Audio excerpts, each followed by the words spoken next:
in their basic vibration.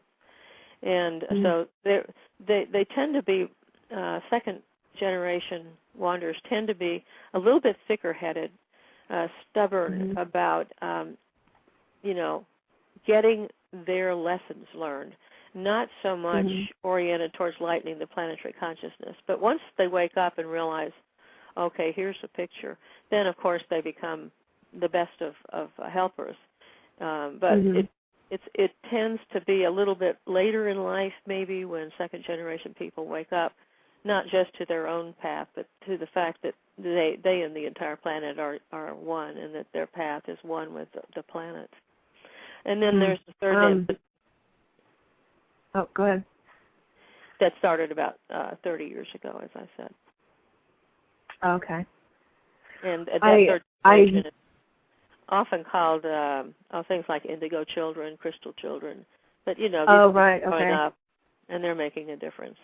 So that's the basic deal with wanderers. Of course, all wanderers have problems in common because of the fact that they've seen better ways, and they don't feel that Earth really has got it yet. And so they tend to feel isolated. They tend to feel bewildered by the energies here and unhappy with some of them. Some of them are very faint-hearted and don't want to jump in and try to change anything, and so they just become very reclusive and retreat. Some of them remember a better way to the point where it's painful for them, and they've landed on a planet full of crazy people. I'd like to talk more about the wanderers, but I have a couple of callers here. I don't know if you want to take a break and talk to some. Take some questions, or would you like to? Oh, okay. So I'm going to take caller 23192. Well, I'll just say 231. I won't go any further than that and put your number out there. Hello, welcome to the show. Hello, are you there? Hello? Hello? Hopefully I didn't lose them. Okay, well, I'll put you back on hold, and we'll pick up area code 773. Hello, and welcome to the show. Hello? Are you still there, Carla? I am. Oh, good. Don't scare me.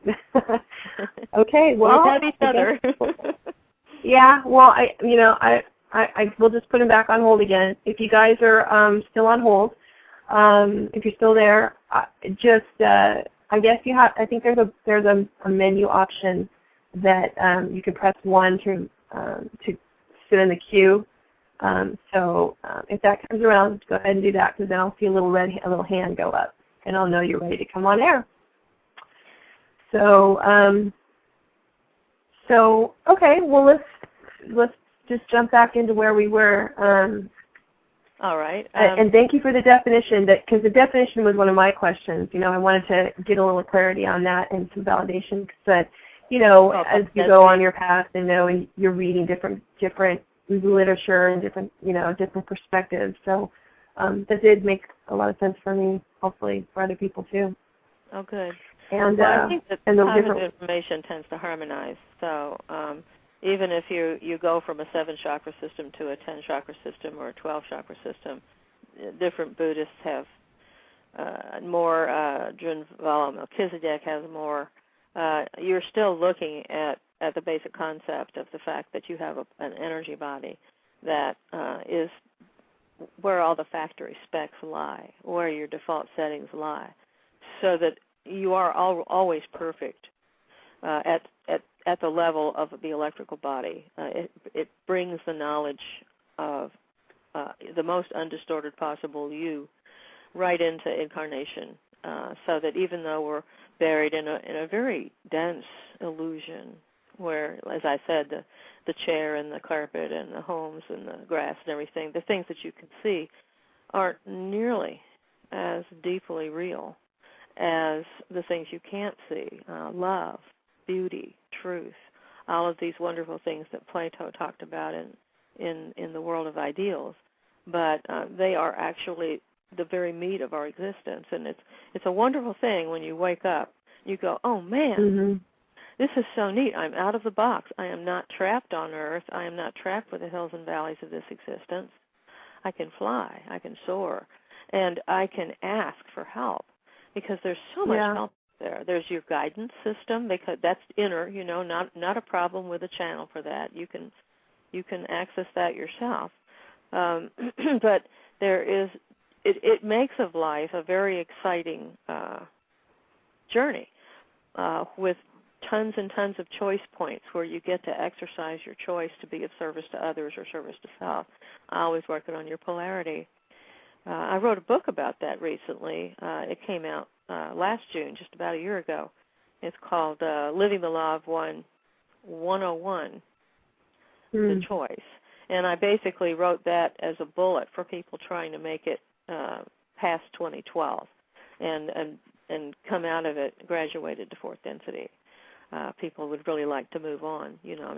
75,000 years is enough. So so I heard that.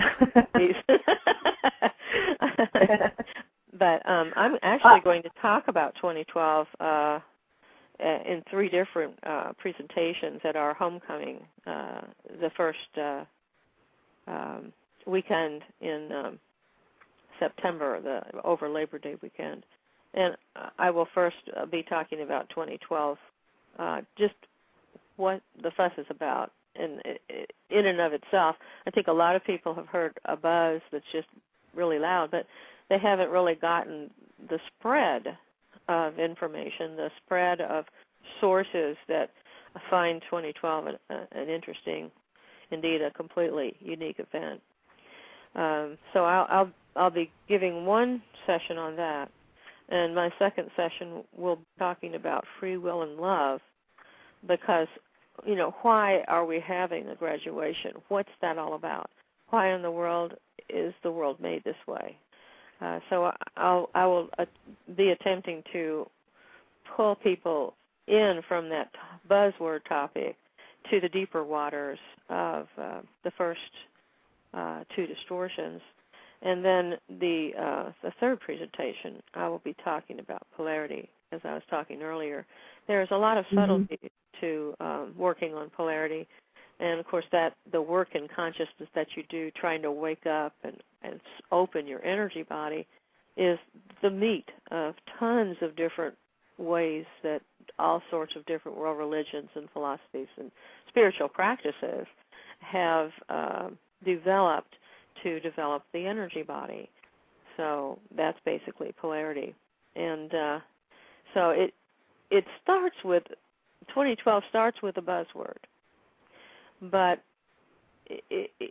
going into Ra's Law of One material, which was originally published in 4 volumes, then the remaining research partner, who is also my husband, Jim McCarty, and I added a 5th volume about 15 years after the raw material had ended, so that we could put in the personal fragments that we had taken out of the original 4 books, because we didn't want to distract people. We didn't want to create some kind of a cult of personality. We just wanted to make the information itself available. So we had a bunch of personal fragments that were left out of the first 4 books, and that's how book 5 came into being. So it's really a 5-volume series, and I recommend it to anybody. But it is hard to read, and when I did the Wanderer's Handbook in, I think it was 2001, I thought that I had explained it well enough for people at the entry level, but au contraire, I had not reckoned with the fact that I've been to college. I use big words, and people were writing in and saying, "Well, I can't read it. I love what I can read of it, but I don't understand everything." So I realized I needed to do a true entry-level book, but I didn't dumb anything down. I just took baby steps all the way through, talking about these same principles. So I would recommend this book as an entry-level book that anybody can read. And I say that with some confidence. I was very careful not to give any illustrations or talk about stuff that we haven't learned by the end of 11th grade, which is our national average here in America. Is the average person has